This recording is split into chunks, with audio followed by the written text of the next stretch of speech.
उमेदवारीची घोषणा माझी मिरजच्या सभेतच झालेली होती। आदरणीय उद्धव साहेबांनी ज्यावेळेस माझ्या उमेदवारीची घोषणा केली होती त्यावेळेपासून माझ्या मनात कुठलीही शंका नव्हती की उमेदवारी हे आपणच असणार आहे।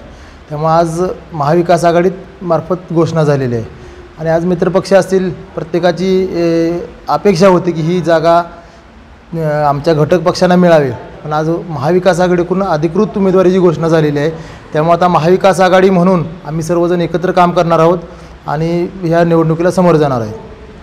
प्रचारात कुठले मुद्दे असणार आहेत किंवा कशा पद्धतीनं एकंदरीत खासदारांच्यावरती नाराजीचा जो मुद्दा आहे? आज आपण विकास कामांवर बोलू।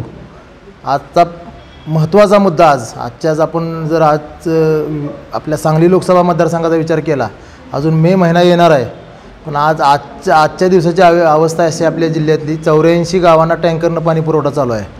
माणसांसाठी प्यायचं पाण्याचा तुटवडा आलेला आहे, जनावरांना असेल, चारा छावण्या असतील, ह्या खरं दरवर्षी येणारी ही संकट आहेत।